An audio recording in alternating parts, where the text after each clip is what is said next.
Welcome, everybody, to the new and improved Flopbuster movie show live with Tony and Gabe. I'm excited to be here today. Gabe, what about you? Oh, I'm hella excited to be here today as well. Always excited. I'm always up for this. I'm always up for this.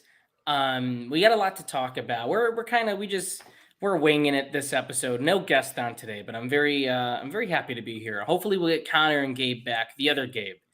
We still got to come up with a nickname for the two of you.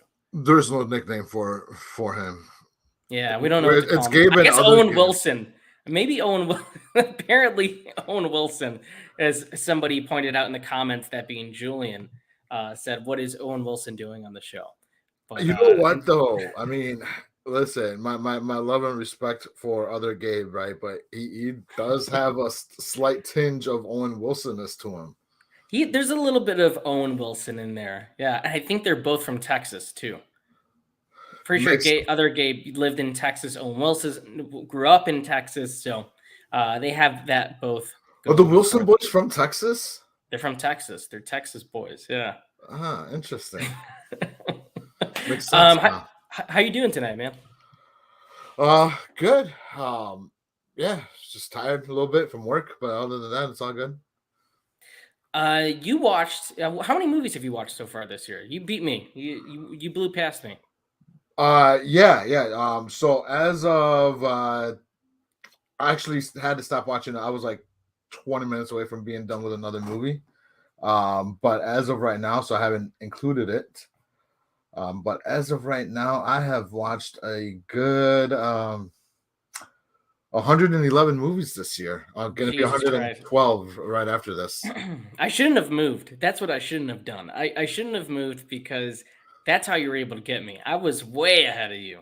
You were going for a little bit, and then I blew past you, and now you're way too far ahead of me. I just hit 100 movies last night, so you got 11 movies out. I do, but see, the unfortunate thing was I was way ahead of you, but the problem was, and not that it's a problem, obviously, but I had personal issues that I couldn't watch anything. Right.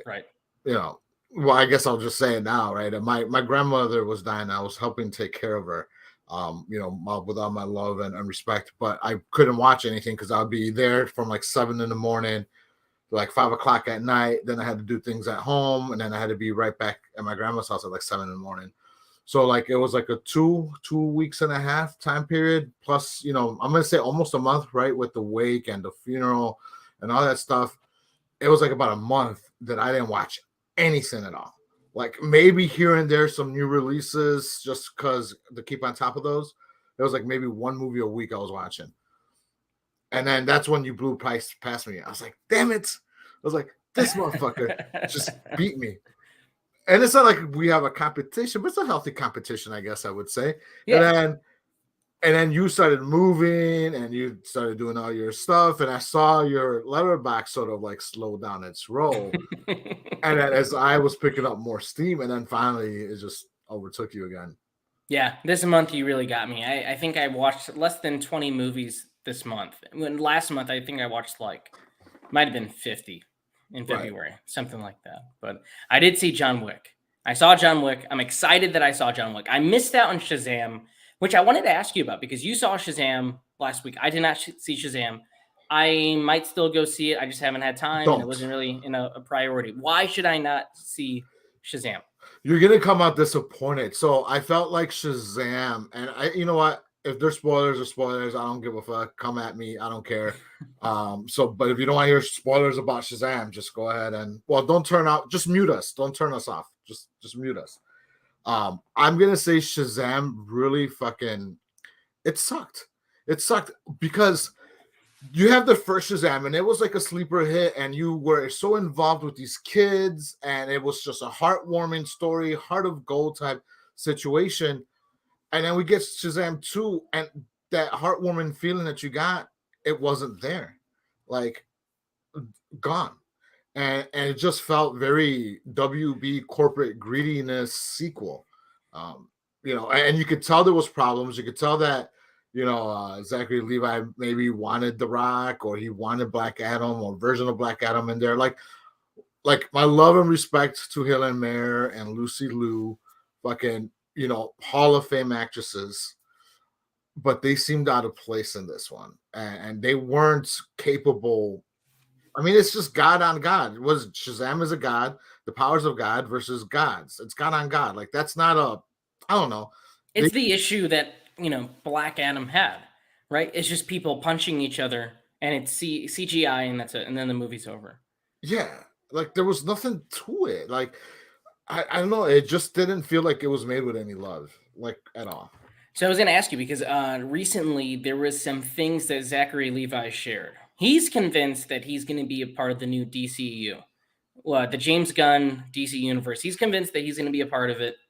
But recently on Instagram, he's been saying some crazy things, and mainly having to do with The Rock, where he feels like The Rock kind of ruined Shazam 2's thunder. One, because Black Adam didn't perform well, but two, because they could have used Black Adam. They could have had cameos. There was a post-credit sequence they wanted to film for Black Adam that would have brought in Shazam for the Justice Society that The Rock had vetoed. Apparently, this is all hearsay. Where do you think we're going to see more of Shazam? Do you think this is it? It didn't perform well. It made 100 million worldwide opening week, but I think it was like 30 million stateside. So it didn't do that well over here compared to the first Shazam, which made like 60 million opening weekend. Did fairly well. People loved it. I really enjoyed that one. I think it does have a ton of heart. I thought Mark Strong was a really good villain, and I thought that essentially making big with superpowers worked in its favor.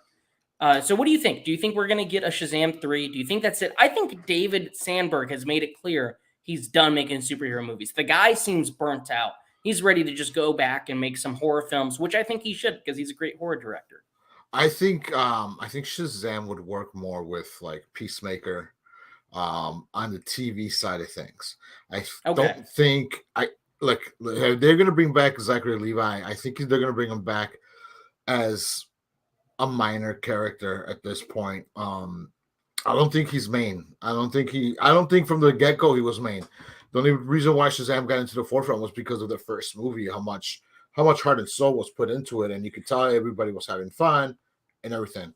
I think at this point, with how this movie did, he's just now side character fodder at this point. He's like what's that guy from The Boys? The Aquaman's from The Boys. Oh, the deep. He's like the deep. He's like, he's just there, he is giving that kind of energy in like interviews, like Zachary Levi, like where he feels like he's important and stuff.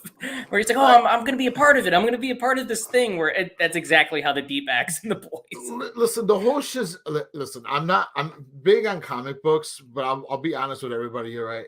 I'm more of a Marvel guy. I've always been more of a Marvel guy. Growing up, Marvel has always got my attention. DC, yeah, I know I'm wearing a Batman shirt, but it was like for me, this DC that I knew were the big ones, right? Batman, Wonder Woman, Superman, Flash, right? So Shazam, I never knew Shazam. So I didn't know Shazam, Black Adam until all this shit was started to come out with them. I just don't feel like Shazam's main character worthy, and not even Black Adam. And I've been trashing The Rock, and I generally love The Rock, but I feel like he does poor acting choices, or he has his own brand and his own movies. They're all fucking stale at this point because, you're going to get a Black Adam. Cool. Let's see what you could do with a superhero role. And it's like watching him in Hobbs and Shaw or watching him in whatever. He's smoldering. He's doing the eyebrow raise. He's saying the badass one-liner, and he's like perfect. He's like way too perfect. Where I know me and you have talked about it off camera. He used to do movies that were maybe they weren't great movies, but they were interesting roles, like Faster or Be Cool. Like he's Walking Tall. The Rundown. He's playing characters. Something I wanted to piggyback off of. You're talking about DC versus Marvel and stuff. The one thing I do like about James Gunn, which I think nobody is noticing yet because the plan is in place, but we haven't seen anything. We don't know if this plan is going to work. Nobody knows. We'll know when Superman comes out if this plan is going to work. But what I like is, for the first time ever, he's choosing the right books to go off of. I think the one thing about DC that they have over Marvel Comics is DC has many great entry points for new readers. And a lot of the great entry points read like you're watching a really good 2-hour movie. So Supergirl, Woman of Tomorrow. Nobody really knows what that's going to be. I can tell you that book is really, really good, and it lends well to a movie. Same thing with like Human Target, any of those things. But I think that's the direction DC needs to go. I understand. The interconnected universe stuff, it's over. I think from what you're telling me, doesn't work. I'm going to catch Shazam on a matinee. I'm sure it's, whatever. But I did like the first movie, but it kind of bummed me out to hear you that you didn't like it because, me and you, I mean, we come out most of these movies at the very least going, that was okay, or that was like fine for the most part. We've always said, right, we're not in, I mean, we're not even in business, right? Because we only got like, we don't have that many followers, but we didn't get into this to like trash every single fucking movie that comes out, right? We got into it to like legit say, hey, you know what? I really like that. Or, hey, you know what? It wasn't that good, but you know what? It's worth checking out. Like, I don't think we've ever came out of anything and absolutely hated. I know you did out of Morbius, but for like me, I don't think I've ever came out of anything that we watched and said, oh, I absolutely hated this. I will say this though, because we're a little bit different in that sense, right? Because you're more of a reader than I am. Yeah. So when you say there's more for readers to get in or people to get in and read the comics, let's be honest, nobody's really reading any of this stuff. Right. All they want is the movies. It's sort of like, why read a book when you have the audio book or you have the visual book, right? Which is a good point, and which is why I say James is very smart, because he's using that to get people to read the books, but also for anybody that's in the know that reads the books, going, hey, you like those stories, you like Tom King, you like Mark Waid, Alan Moore, any of these guys, some of the best, Grant Morrison, I'm going to take those specific storylines and now I'm going to adapt them so the general audience can finally go, oh my God, DC is doing some really good shit. I mean, that's going to be what's going to work in its favor. Adapt the best of the best at this point. Just do that. Right. And I think we've talked about it like a lot on this channel about superhero fatigue. And I always told you, I could never get tired of these movies. Right. I want all of them. Give me all the Marvel stuff. Give me the TV shows. Give me this. I think it's gotten to the point where it's too much. I think I've reached the point where I'm gonna go still see them. But they need to stop feeling disposable. I think that's my main issue. They feel like I don't need to see them or talk about them. I saw Ant-Man. I didn't like Ant-Man. I didn't know I think you saw it before me, and I wasn't sure. I don't think we knew each other's reaction until later that night. And then you told, or how did I forgot who saw it first? Actually, I know I saw it opening night. We both saw it at the same time. Okay. Me a little bit earlier because I'm 2 hours ahead of you, but yeah, we both had like the same take. It was just like it wasn't our cup of tea. It's just there, and that's what sucks about like Ant-Man and Shazam is that they're lower tier superhero movies or superheroes in the comic books that we as a fan base built them up to be like A tier, and then when they make a middling crazy movie, and it's middling. But the thing about Ant-Man is like those movies worked as heist films, and they worked as these family heist movies. That's where they succeeded. The moment they changed the formula, it's like it's bland and it's needed T.I. They needed what's the name? Damien. Yeah, they needed Pena in there. Like they needed that core family, that core nucleus. Like, could you imagine them with a grown-up Cassidy and like they're like all just like spiffing off each other? Like, dude, even Lawrence Fishburne in the second one as Giant Man. Like the originally he was Giant Man as well. They didn't do it. Like they could have done things with these characters that they set up. Right. Julian pointed at the Flash. The Flash is different. I haven't heard a like I know the Flash had the drama with Ezra. WB is premiering the Flash next month. Oh yeah, I'm gonna be there.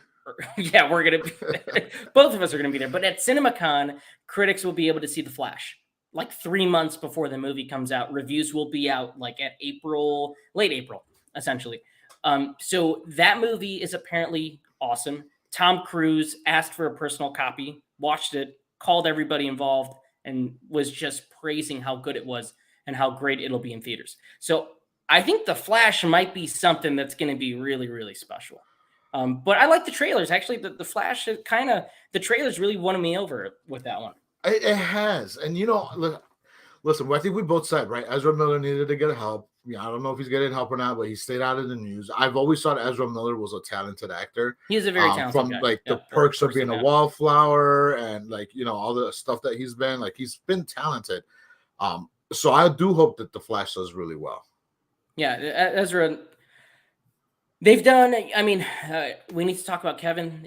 They were really great in that one. The Perks of Being a Wallflower. I mean, you nailed it. And whether they got the help or not, I know WB knows this movie's a winner, and that's why they've been holding back, because they want this in theaters. I know Ezra really wants this in theaters. So, Travis, how's it going, man? Black Widow came out 1 year after Endgame, but because of the pandemic, it felt so much longer. So many of these movies, so many of these 2 to 3 year sequels feel so much longer as a result.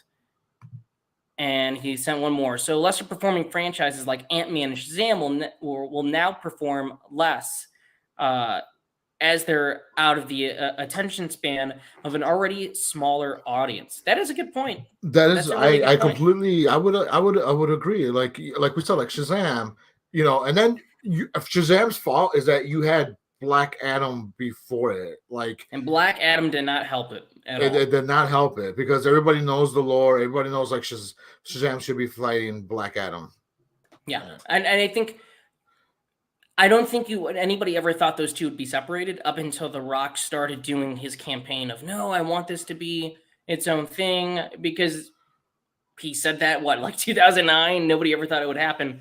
It happens, and it turns out to be mediocre. Right. But I think just the combination of, Thor Love and Thunder, I kind of forget even exist.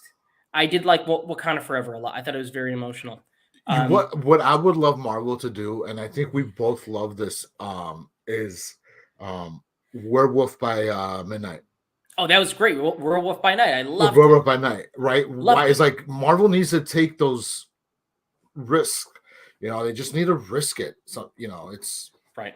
And we can't just rely on filmmakers like Gunn. Like, we know Guardians 3 is going to be really good. I don't at this point, Gunn has never missed for me. I love Peacemaker. Me and you couldn't stop talking about Peacemaker. We couldn't stop talking about the Suicide Squad. We had a great time seeing that together. So right. Gunn, he's an outlier, right? He doesn't even count when he comes to these movies, because the guy has this kind of storytelling in his blood.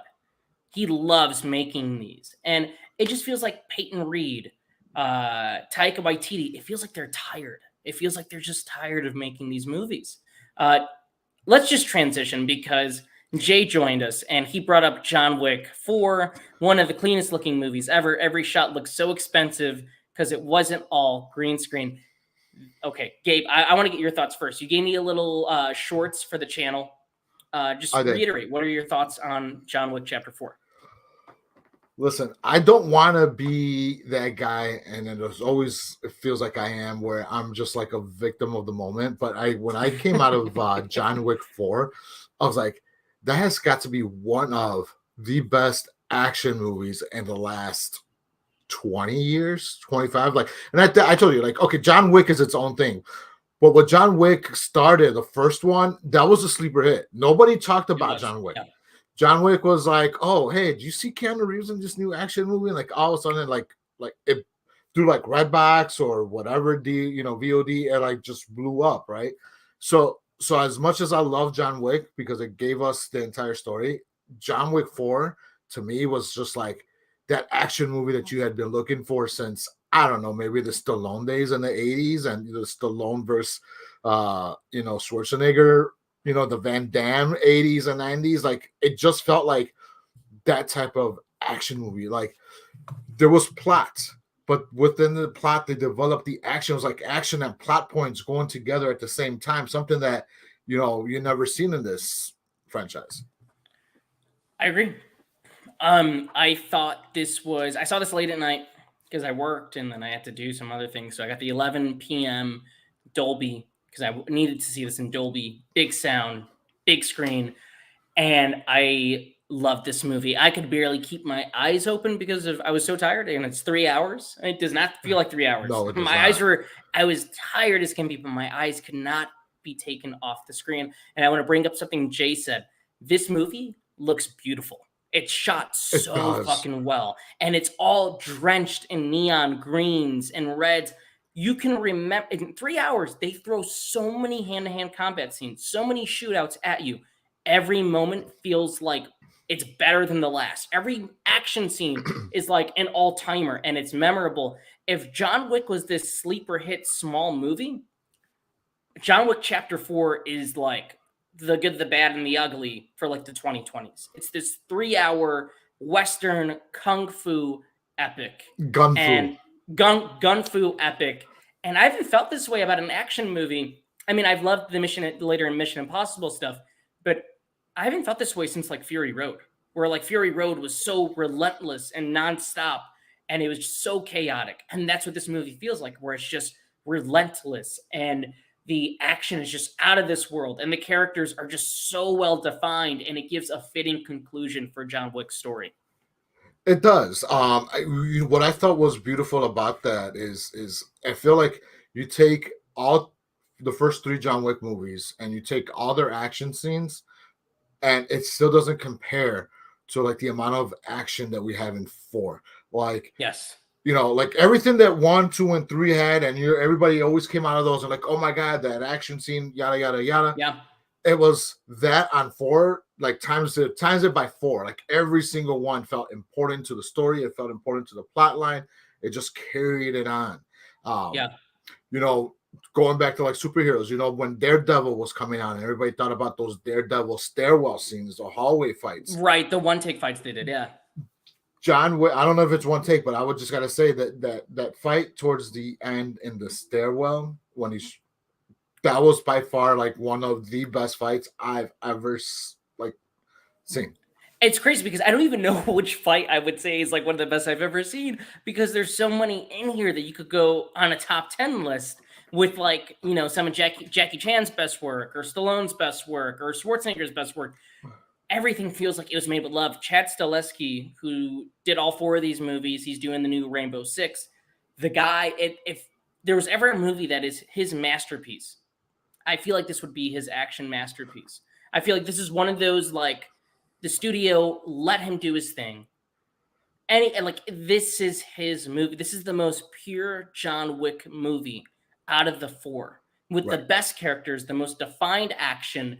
One of the best scenes, I mean, the Japan fight scene, it's all drenched in neon. Donnie Yen is going berserker mode in that. It is just so good. The stairwell fight, when they're just falling and tumbling and they keep getting back up and they keep going. There's one with the fire shotgun, and it's all bird's eye view overhead of John taking on. It's just, I don't want to go into too many details, but it is wonderful. That overhead, yes, shot. God damn, that was gorgeous. It was gorgeous. It was gorgeous. I was just like, man. Now, let's see. For the roundabout scene was actually unbelievable. I couldn't process this was a movie and people weren't actually dying there. Half the runtime, I was feeling that way. John kills probably the most amount of people he's ever killed in the series, in this movie, in probably the opening 30 minutes. He does. You know what? They're just done so right. I feel like you get it. He's like, he has no like. They usually have to put like a romantic like interest in these movies and action movies. You have to have the girl. He has none. You know it from the first movie, what happened, right. and it's just him, just him the entire time. And it's like you said, it's just 4 movies condensed in like a small, maybe half a year time frame that this is happening in the John Wick universe. Everything picks up right after the last, so yeah. Right. So I don't know. It's like, if you're trying to rate action movies, I like, as far as like a franchise is concerned, it's tough not to put John Wick up against like Rambo. And the thing is, say what you will about, I mean, maybe some people have some flaws with these movies. Rambo is extremely flawed. The first movie is a great thriller. I wouldn't call it like a bona fide action movie. It's a great thriller and a great drama. The second one and the third one and the fourth one, the fifth one, definitely go into crazy action territory.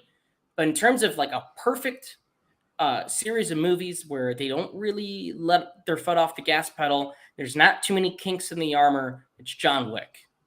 I can't think of. I think the third one is great. I think the second one is great, and I think the fourth one is better than all of them. The And third one lacks for me a little bit. Like I think I rated it still 4 stars on Letterboxd. I think the third one's definitely my least favorite, and I think the Mark Dacascos fight at the ending is great. With it's like the Bruce Lee style with all the glass room, him and John fighting. Is that the Iron Chef? Yes, him and John fighting there. That was amazing. That was that to me. That's the best thing in the movie. Yeah, I think what I think when I think about the third one, I think about more talking. It's a lot of mythology building in that third one. It does. That's what it does. There's great action in it, but there's more talking in it. There's more setting up everything in it. But yeah, I think that I don't know. I just think that I feel like John Wick is like the Scream 6 of like action movie, or like the Scream franchise. It's just not a bad one. And right, it's like the Scream franchise, where if you're a fan of these, like you're not going to really find much that you won't like. They just deliver the same thing that you want to see out of these, and it doesn't jump the shark. I mean, I know we're getting Ballerina, we're going to get that soon. Well, Ana de Armas, it's already shot, but I mean, this is a really good fitting. If this is a conclusion, this is a really fitting conclusion.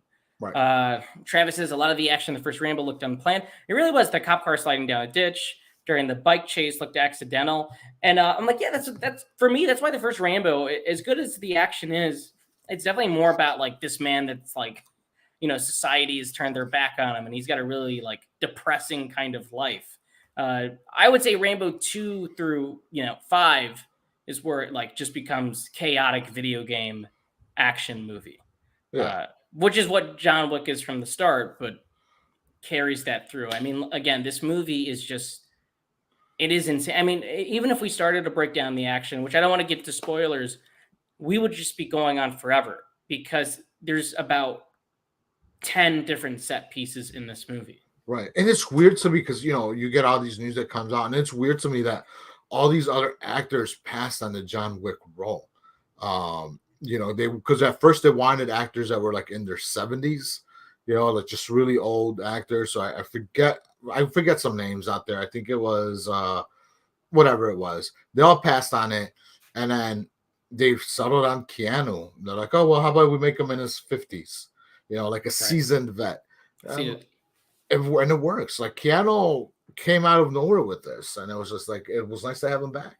No, he was born to play this. A couple of characters I want to shout out. The character Tracker, or as he kept calling himself, I'm nobody. Whenever he meets somebody, him and his dog. Which is, I think you've told me this, right? But Mr. Nobody, who came out 2 years ago, if you put 2 and 2 together, because he said he was Mr. Nobody, it's another different set of assassins in the John Wick world. Yeah. No, nobody can be in this. No, but I thought he was great. Him and his dog are great. I thought that's where a lot of the Western elements came from, right? Where these 3 different, I mean, we have 3 main characters essentially in this, not just John. I mean, Donnie Yen is a big lead. He's essentially a co-lead, and Tracker as well. They all get their moment to shine. They're all very different than each other, and they're all super flawed. But you kind of root for all of them, not just John Wick. You kind of see everybody's point of view in this. And I think Bill Skarsgård, for the first time in these movies, I mean, I've liked the other villains. I think he's definitely, because he's so weaselly and shitty, and he's just a little bitch, I think he plays it so, that kind of shitty bitchiness really well, where he's just a weasel. The guy shouldn't be in power, and he gets off on that. Like, he likes to know he's in charge. And I thought he played a really, really good villain. Which is a great year for the Skarsgård brothers. I mean, and what weird trajectories they both have taken, right? Alex Skarsgård and Bill Skarsgård, where Alex is more of the heartthrob, which, I mean, let's be honest, he does look like the heartthrob between the two of them. He's jacked. Bro, he's jacked. I don't know if you ever watched Northman, man. Yeah, I don't know if you ever watched True Blood.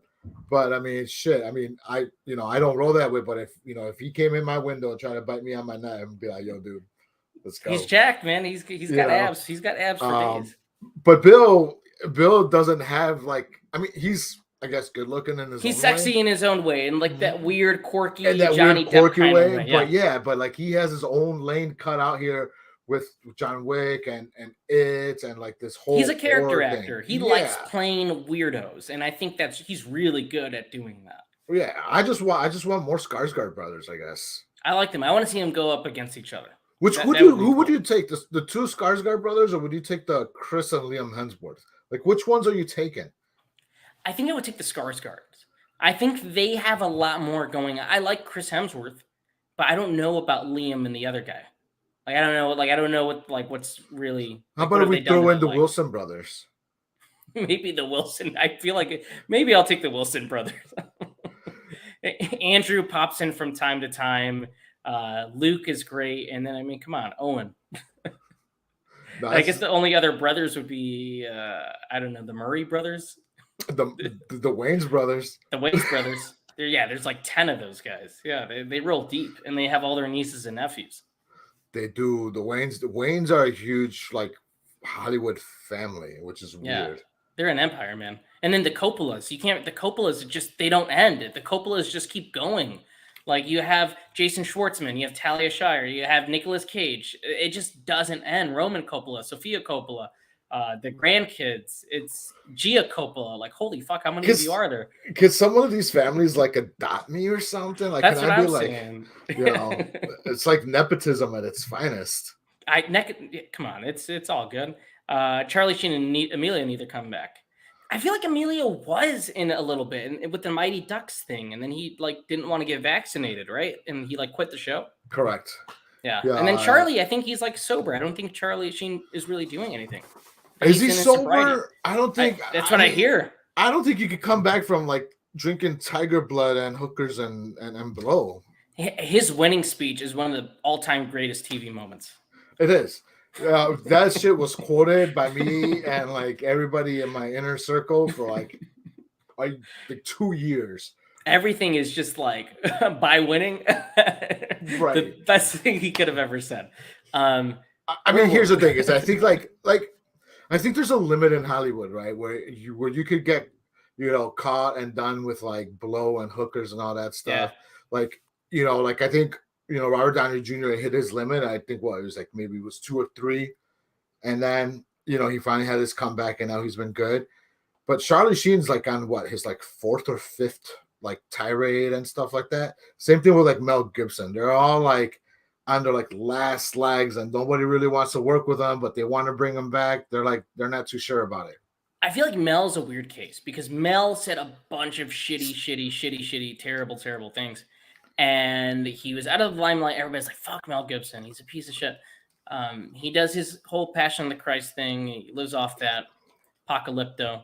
Kind of stays out of the limelight for a very long time. Tries to do a comeback every so often. He did a movie. What was the one in 2011? It was an action movie.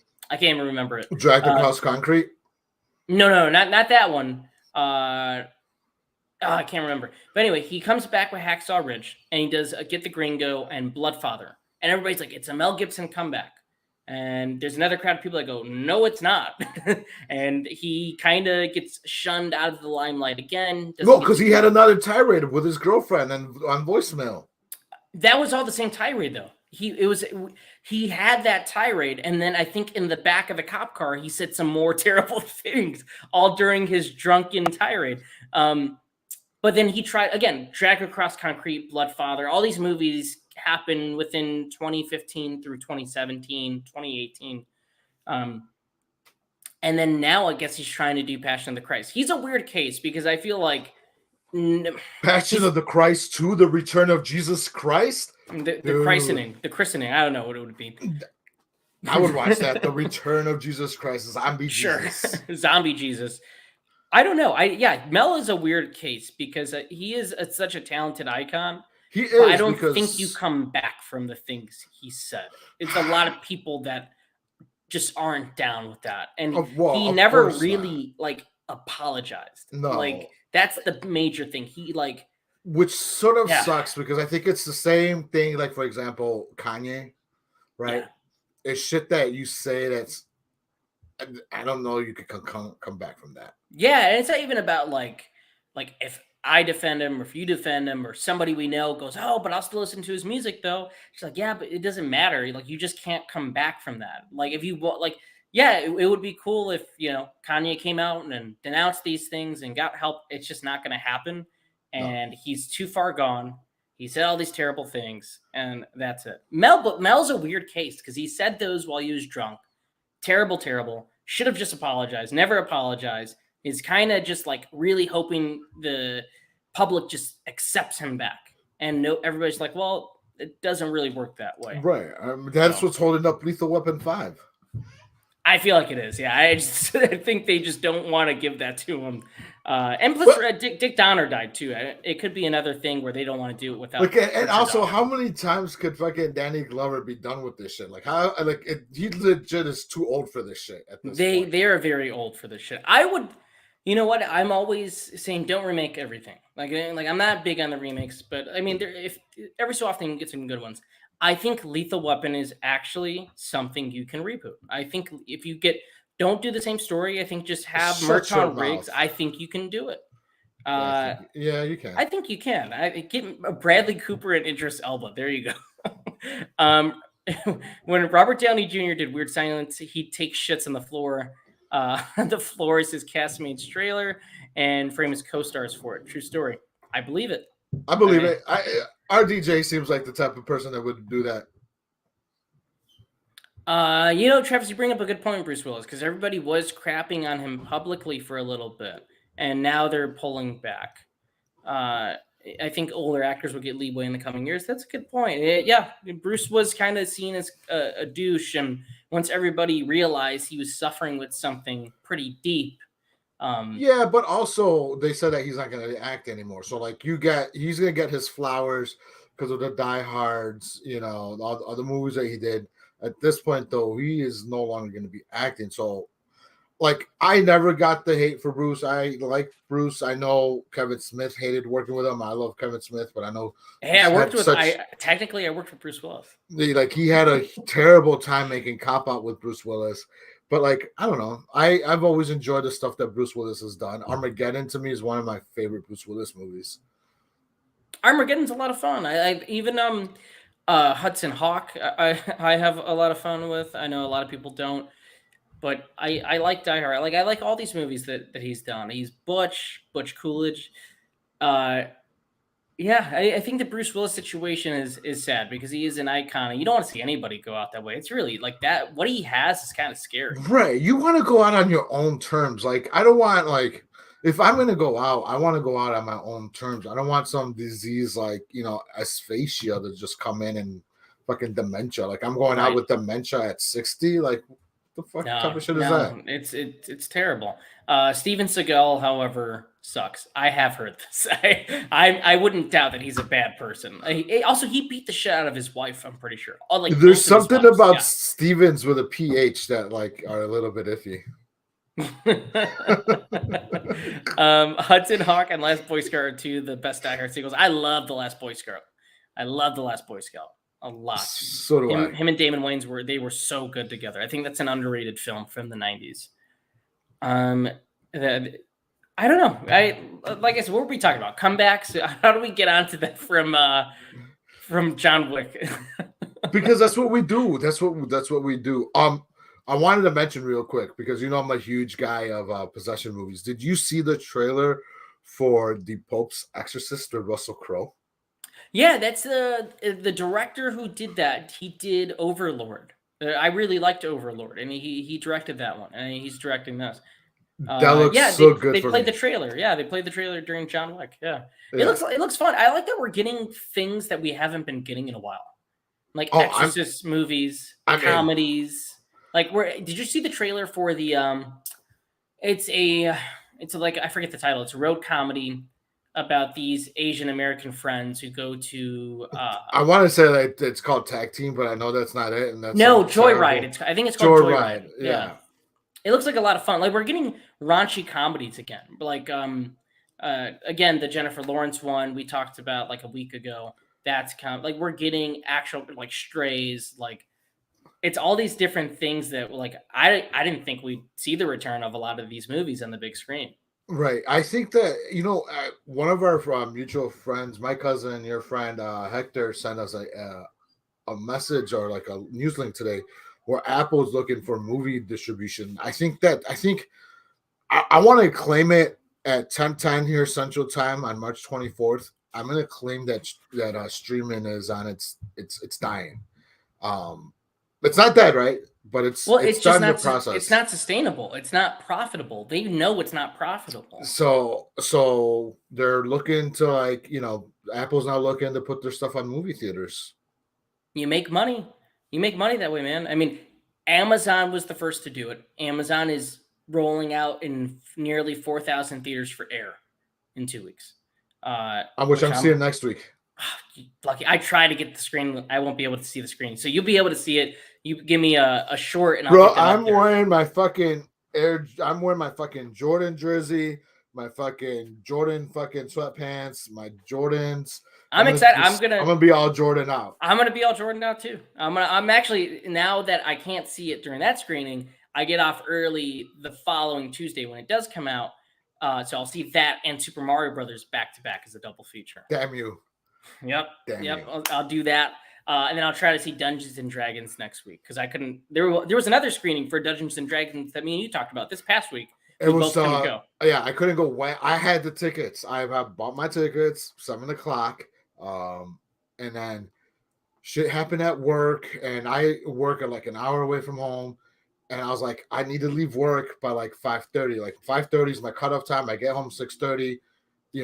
Change whatever, and I could be at the movie theater by like 6:58, just enough time to like order a popcorn and some drinks or whatever, and then sit down.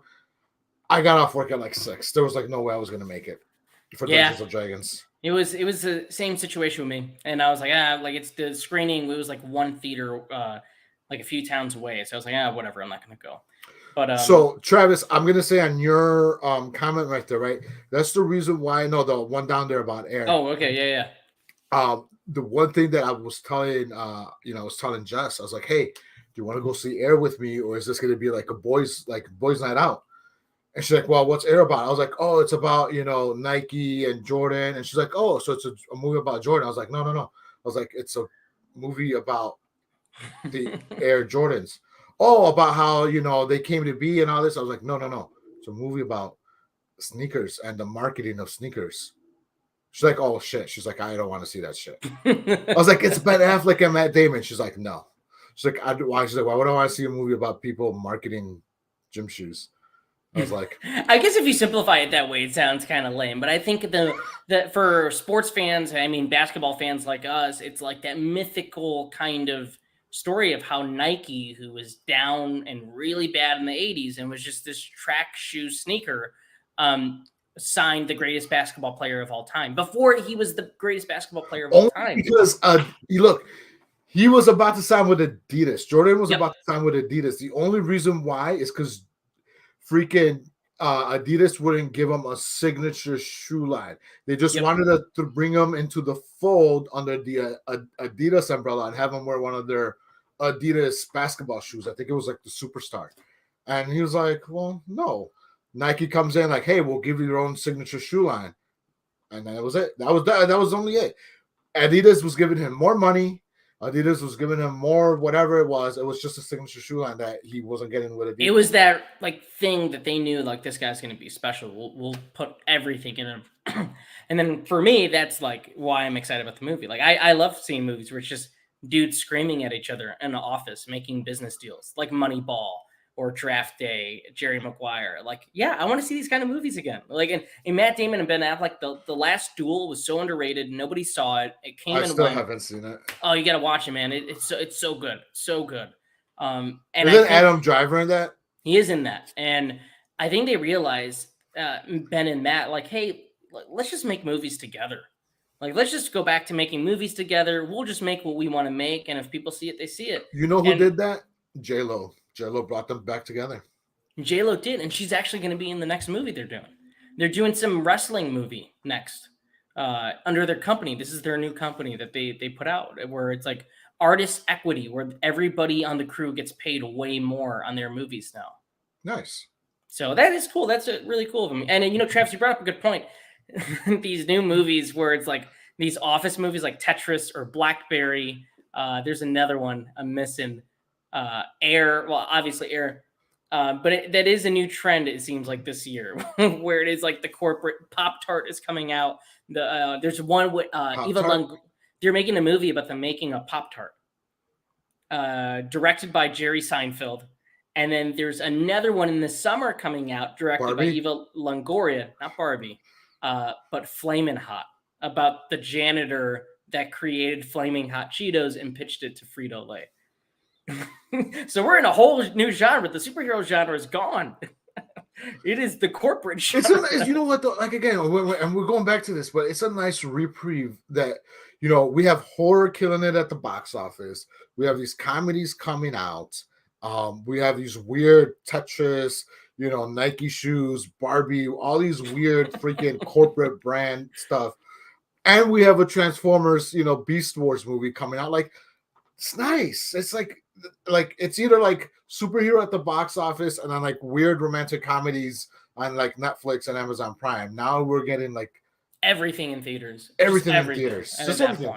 It feels like Hollywood's like just throwing stuff at a dartboard. It's like, all right, let's do something. Like, it feels like it's back to like the 90s weirdness of like Hollywood in a sense. Right. I mean, we've talked about it. We literally got a movie called Cocaine Bear. That was a big box office hit. Like, everybody went to go see it. So like, it's Megan, like Knock at the Cabin. All these movies have come out this year and they're all weird and different and special, regardless whether we like them or not. Like, they were all unique in their own ways. And the ones that should have been surefire hits were like the biggest disasters so far. I mean, they're not flops. No, I mean, 100 million is not a flop, but by superhero standards, 100 million is a flop. Yeah, 100%. And then Travis, you mentioned the Way Back. I really enjoyed that. I did too. Yeah, he was really, really good. What else do you want to talk about, man? We're 46 minutes in. We covered John Wick, which we went off on a tangent about, but John Wick was great. John Wick 4 was really special. I thought it was awesome. I think for sure it'll stick around. It's one of my favorite movies of the year, I think. I want to talk about, because you're going to know more about this than I do, because I love The Evil Dead, and I know the trailer's been out there for a while. But is this Evil Dead a continuation of 2013? Because I felt like I heard them mentioned it, or I saw somebody on social media, like I think, what was the chick's name, the actress's name, saying like, oh, she likes how her thing is continuing on with this new movie. I don't know. Is it like the same, like, are we talking the same timeline as 2013's Freddy Alvarez's, or are we talking more like its own independent thing? From what I know, Evil Dead all takes place in the same universe. Okay. From what Sam Raimi has said is that there's multiple books of the dead. 2013 isn't exactly a remake. It's in the universe. It's set in like a modern day, a lot of the same events, but it is within the same timeline. So, I mean, I would say all these. I mean, from what I can tell, this looks more in line with 2013, with maybe a little bit of Evil Dead 2, but it's definitely more of like, hey, instead of like really making you laugh, we're just gonna gross you the fuck out. Which is what I loved about 2013. 2013, it, like those first two Evil Dead movies, they're making you laugh. It's like the Three Stooges, and then there's like a ton of blood and like puking. But 2013 is like, let's scale back on the jokes and just relentlessly torture the audience. Which is, I love 2013. I think it's really great at doing that. I think 2013, the one scene that has always stuck with me is the tongue on the blade. Oh, man. The splitting of the tongue. I love that scene. I'll just randomly put it on YouTube every once in a while just to watch it, or I'll just pop in the DVD. I love the marketing for that movie, because back when it came out and like they were trying to like push it out there, all the trailers were just like gory and fucked up, and the tagline for the movie was, which is pretty bold. I've never seen a horror movie do this. The scariest movie you'll ever experience. That's on like every poster of the 2013 reboot. And I think the confidence of that movie is like off the wall. That's what I love about these Evil Dead movies. The first three are super confident. The show is very confident. And even the trailers to this new one, it's just like, you're going to come here, you're going to have a good time. Here's all the things you love about these movies, and we're going to give those to you. And then I heard Linda Blair is back on for The Exorcist. I heard that for a while. It's weird that just broke. I think that just broke on like Deadline or something this weekend. But I heard that from like scoopers on the internet for like months now. They were saying that she's been in this movie. Okay. Okay. I don't know how to feel. I don't know how to feel about that movie. I've heard they've had a really troubled production. I heard that movie had a lot of issues going on in production. Well, I of know course. from people getting sick. Leslie Odom from Glass Onion, he's the main character. I heard he got hurt at one point. Listen, they said the same thing about The Exorcist in 1972. Like, Yeah, oh, pre-production, Linda Blair was actually possessed and all this other stuff. right. I'm gonna be that guy. I'm gonna be that guy tonight and just tell you that I really hate. You know me. I've always been a proponent of remakes. I feel like you always have the original property. If you don't like the remake, you always have the original property. The remake could be for a new generation. Like I don't know, my sister's kids, whatever. I've always been a big proponent of remakes. I always felt like The Exorcist was untouchable. So when they said that The Exorcist was going to be remade, I disliked it. I still sort of dislike the idea of it. I'm gonna watch it. Don't trust me. I'm gonna watch it because I love The Exorcist. I love the whole mythology of the first one. I can't really speak about the second and the third one. I love the TV show, by the way. The first season of The Exorcist. Yeah, there's a on lot of people Fox. that love that. Yeah. But I don't know about this. I don't know if this was touchable. Like you always give me shit because I say Jaws is touchable. That you could remake Jaws, and then you always give me shit for that. But I always thought The Exorcist was untouchable. I don't know what to think about this movie because I think David Gordon Green's such a weird, interesting director. And we both loved Halloween Ends, and we liked what he did with those movies overall. And I like what he does with comedy, and I like what he does with drama. This is a different beast, and I don't know. Nobody knows what the story is, and I really hope he just doesn't remake. They're calling it a sequel. I hope it's not just remaking the events of the first one and then bringing in a passing of the torch with the characters, because he already did that. He did that with Halloween. What's the point of doing that all over again? That's my only fear. I hope this is the David Gordon Green that gave us Halloween Ends. I hope he comes in and just makes a really weird movie. At that point, you can't. And I would, you know what? And I would accept that. I would, if he comes in and he gives me a really weird fucking Exorcist movie, like balls to the walls weirdness, right? I would accept that. If he's giving me a shot by shot Rob Zombie-esque version of The Exorcist, then I don't need that. Maybe better CGI for like the fucking pea soup throw up stuff. I don't know, but hey. We'll see. Hey, we'll probably get a trailer in August, July. This is gonna be a joint release in theaters and on Peacock at the same time. Just how yeah. Fucking Peacock. Fuck Peacock. They're really trying to push that. I mean, I like Peacock, but it is weird that they're doing the day and date thing. But anyway, I don't know what to think of that movie. I feel like we need more what's it about? Show me some pictures. I have not even seen a set photo. To me, this movie in my head doesn't even exist. Because at least with Halloween, they shot a lot of those in secret, but there were set photos. There was barricades, and you saw actors, you saw cars, you saw Myers walking down the street. Because Jamie Lee Curtis was fucking snapping pictures on her fucking cell phone and posting them. That's true. She definitely was, but it just making me curious. Why is this movie so quiet? Because they've announced this since 2020. They just started shooting it. They had some issues with production. They have to keep shutting down, reshooting. It's finally maybe it's done. haunted. And this is a trilogy. It's not just one movie. They're shooting back to back to back. We'll see. I mean, I'm not the biggest Exorcist guy, so I mean, I'm coming into. I know you're not, but I love possession movies. I've always told you this. Possession is my favorite subgenre in horror. I always have fun with those. You know how excited I was for the Pray for the Devil that came out last year, and how fucking disappointed I was with that. Oh yeah, you did see that. I didn't see that. No, I know, but when they tell me possession, I'm there. Day one, I'm there for that horror movie. I don't know. It's a weird thing. The Mexicans have this thing with exorcisms and Catholic priests, and just demons and stuff, and I'm there for all of it. There's a really cool one where they don't use Catholic priests; they use a rabbi. I forget the name of that movie. But it was a rabbi doing an exorcism. That's the possession. There you go, the possession. Yeah. That one was a really cool concept. Yeah, that was Sam Raimi actually produced that. That was actually creepy. That was a creepy one. Um, yeah, I don't know what happens with this. I don't know how you do like a new entry in like these kind of like touchstone movies. I feel like it's kind of hard. Like sometimes it's easy. Like Halloween, it's just like you have an entry point. Use Jamie Lee Curtis. Scream, you have an entry point. Like I don't know what the entry point with The Exorcist is. That Exorcist should have been hard. I like we talk about a lot of like a night, like slashers that need to make a comeback, and we know it's Freddy, right?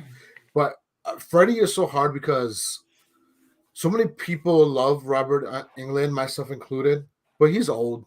You're not gonna get a new Freddy with Robert. So you're not gonna do a whole new Nightmare. And how you gonna? How could you reboot? And that's what we always talk about, even in our in our messages, is how could you reboot Nightmare on Elm Street? First, without using Robert, which the fans are going to absolutely just destroy this movie in the internet. Once that movie comes out and they say, "Oh, Robert's not going to be in it," the trolls are just going to destroy this movie. It's right? true. No, Robert should be in this. How you can not have Robert? Like Robert. And then the second thing is like, do you reboot it? You already rebooted it once in 2010, 2009. That didn't work. Do you enter another installment into it? But with that installment, it's like without Robert, like I don't know how they're gonna do it. Like I don't know how Wes Craven's estate is gonna try to possibly do this. Halloween was easy. I feel like Friday the 13th is gonna be easy because they left all that like ambiguous, right? It's a masked character. They have no emotions in their mask.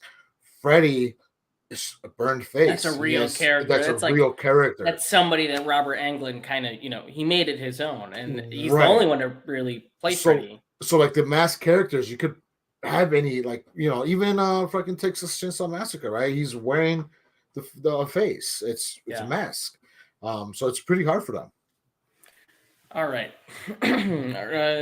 Travis has talked about Exorcist 3 worked. I know there's a ton of people that love The Exorcist. You know what? I'm gonna be honest. I haven't seen Exorcist 3. I tapped out at Exorcist 2, and I was like, eh. The Heretic is weird. I think Exorcist 3 is pretty creepy, and I think it's really good. But there's a ton of people I know that just adore it, and I think for the genre, there's a lot of people like they claim it's better than the first. So maybe do check that out, Gabe. Exorcist 3 works because they went for a new genre, making it a police procedural instead of just a horror movie, just like Aliens went full action instead of suspense. That is true. I think you need some kind of twist. That's what I'm getting at. I just hope it's not the same movie again. Right. We did that with Halloween. And it worked for Halloween because we needed to make audiences scared of that character. Like we needed to make slashers like feel fresh in a way. Right. So we'll see. Travis said that his favorite horror scene that always grossed him out was Donnie Wahlberg getting his head smashed with 2 giant ice blocks in Saw 5.